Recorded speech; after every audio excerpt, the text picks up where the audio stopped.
Bookstore in Oahu, 1970. In 1970 in Oahu, with a handsome young army man named Patrick with reddish-brown hair and a Korean-American young woman named Cho with round eyes. Cho had finished reading all my books, so we were in a bookstore one day, in the science section, it being on the left, with the dogs and cats section on the right. A red-headed lady, finely dressed, was sitting on the floor, reading antimatter, trying to find out what particles are, for we had inquired of her.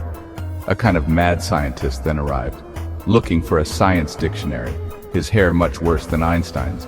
Plus, he was all shabbily dressed with really baggy clothes and had probably gone without a bath for weeks.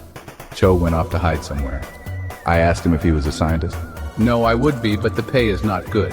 Another lady appeared, looking for the Poodles for Dummies book. Someday, all bookstores and libraries will have to double in size to hold all the For Dummies and For Idiots books. As you can imagine, some karma spread onto these people, and we were soon all sitting on the floor and having some kind of informal class on anything and everything. I had become sort of a professor for science dummies. What's a particle? Electrons, neutrinos, you can find them under standard model in a physics book here, so don't waste money buying a book. The redhead wrote this down, along with everything else that got said. Maybe God is the particle, but where did the antimatter go? Maybe a lot of it glommed together and went down a black hole or something. At least we have mostly Uncle Matter around here, thank God. Could God be the particles? That sounds very restrictive, as well as being a lot of information to manage. Let's just let the particles be the particles and simply have them do their thing. Oh, well, energy comes from the stars and planets. I've kept a log, and there are different effects depending on the time of day, plus those energies of when I was born. Yes, S1, astrology? Well, the doctors and nurses surrounding your birth would have had far greater effect and influence on you at birth than some stars and planets far away, although they do emit some amount of energy. They determine our lives with that energy. Yes, true, there is energy, but I don't think stars and planets just sit around thinking, what should we do to this guy? What should we do to that person? They decided that I would get hit by a tractor-trailer truck, which nearly killed me. Wow, glad you made it. When it happened, I had no memory for a while, being somewhere else in another dimension, in some blank space. Let's just say that you got the hell knocked out of you. Could be. The shaggy hair guy was listening too, and he was still getting perturbed at not finding a dictionary of science. But the poodle lady was taking it all in, never saying a word. There has to be a living cause for life, Professor. Causes of life, making life can't go on forever. So no go on that one.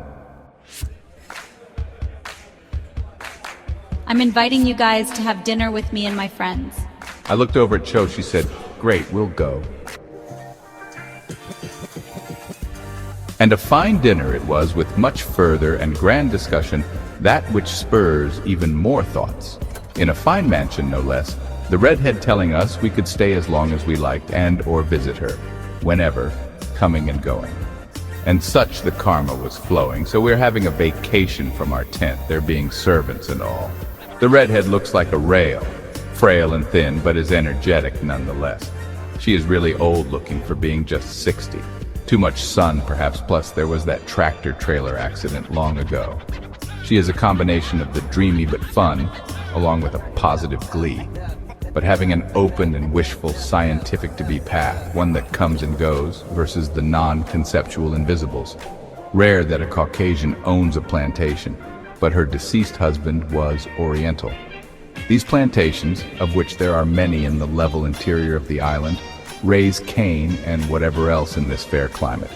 Kind of a laid-back atmosphere here, the workers coming and going with ease, even into the glorious white mansion and its outbuildings.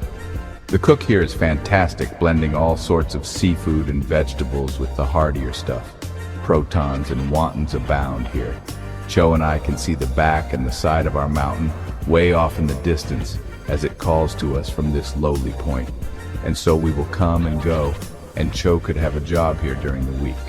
Cho had begun working at the Redhead's plantation during the week, and we stayed there at night, often. On the weekends, we retreated to our mountain camp. The time has finally come. 4 stops for the tape deliveries, all in Vietnam. Flight out in 2 days. See the sights. Be safe. Take your time. Thanks.